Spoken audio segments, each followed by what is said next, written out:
In this video, we will be reviewing average rate of change versus instantaneous rate of change. One thing I would write down right off the bat is that average rate of change has a formula. It is f of b minus f of a over b minus a. This is the slope formula from algebra. Normally we wrote it as y2 minus y1 over x2 minus x1 in algebra, but now we have function notation in calculus, but it's still the same thing, difference in y's over difference in x's. Versus instantaneous rate of change is just taking the derivative and plugging in whatever x value you're trying to look at. So if a problem says, on average, how fast is it changing between 2004 and 2019, you would use the slope formula.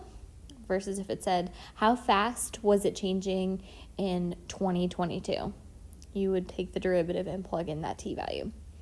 So looking at this random example we have here of a word problem, it says your family puts $12,000 in an account that is expected to grow according to the rule A of t equals 12,000 e to the 0.09t, where A is the amount in the account in dollars after t years. So we have this compound interest. This is compounded continuously, very common way to figure out how your bank account is growing. So this here would represent 9% growth starting out with an initial $12,000. And so we want to figure out, is it asking for average change? So we're going to take the slope. Is it asking for change at just one instant? So we should take the derivative and plug in. Or is it just asking us to find the y value in the function? So we really have three options. Do we plug into the original function because it's not asking about change? Average change, we're going to plug into the slope. And for instantaneous change, we'll plug into the derivative. So looking at this first piece, how much money will be in the account when you are 18 and then also when you are 25? So we just want the amount of money in the account. We're not asked about either type of change, which just means I'm going to grab my calculator and plug in to find the y value. So I want to figure out the amount after 18 years by plugging in 12,000, that initial amount, times e to that 0.09 represents 9% growth. Not that you would have to know that from the context of this problem. I just know that because I know about how banks calculate this continuous compounding, but that's beside the point. We're just going to plug in 18 for t here. So using my calculator, I can see that $12,000 18 years later has grown to $60,637 and about 8 cents. And then I would do the same thing for A of 25. I'd go into this equation, do 12,000, use the E button on my calculator, and raise it to the 0.09 times 25. And I'd remember to round to the second decimal place because it is money. And 25 years later, that $12,000 has grown to be $113,852.83.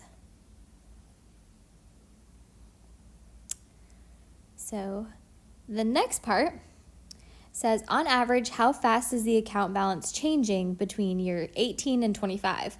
So this is a pretty common decision. If you were left money, you might be thinking, well, do I take it out the moment I turn 18 and I have the rights to it? Or should I wait till maybe I'm a little bit older and might need it for a bigger purpose?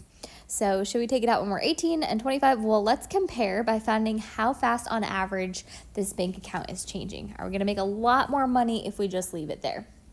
So we can tell we went from 60,000 to 114,000 almost, and we want to see what was that rate of change each year.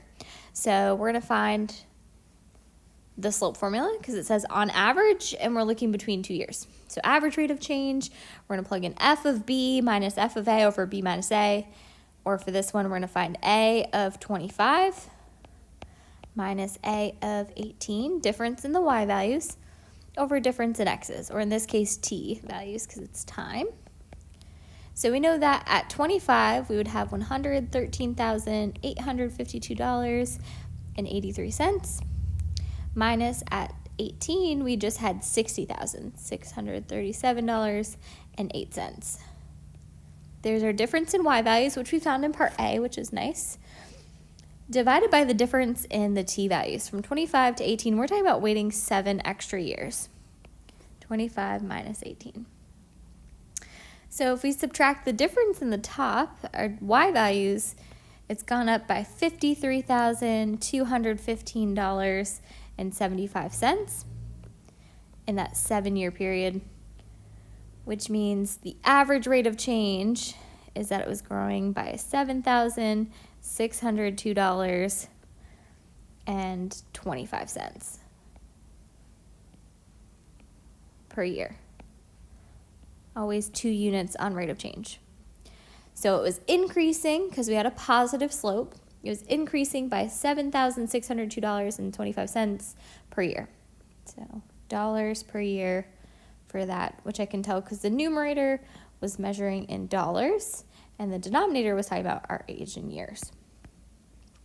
So each year that you held off between 18 and 25, on average you earned $7,600 in interest. It just kept increasing. So that patience was paying off by over $7,000 per year in that period. The last part says, how fast is the account balance changing when you're 18? So if we just waited, we're like, okay, well, we're 18, we can access the money now, but what if I defer college for a year and I don't use it right away? What's the difference going to be? How fast is it changing just while we're 18? So we are looking at instantaneous change. We're going to take the derivative. If it said average and gave us 2 years, we'd use that slope formula again, but we're talking about change at just 1 instant. So I need to take the derivative of the function that I was given, and it'd be helpful if we could see this function. I'm going to bring it down here just so we can see it. And we're going to use that rule 6, or the rule for exponentials, where we are going to keep that constant multiple. We'll keep the 12,000. But when we take the derivative of e to the power, that's not just an x. So I'm going to have that 12,000 here. Derivative of e to a power that's not just x. First thing you do is the derivative of the power. Derivative of 0.09t is 0.09. Derivative of the power times e to the original power is that rule. And I have extra videos on this. If you look up the video for rule 6, it's derivative of the power times e to the original power. If you wanted to, if you found it useful, you might not need to if you have a graphing calculator, but you could multiply these numbers together.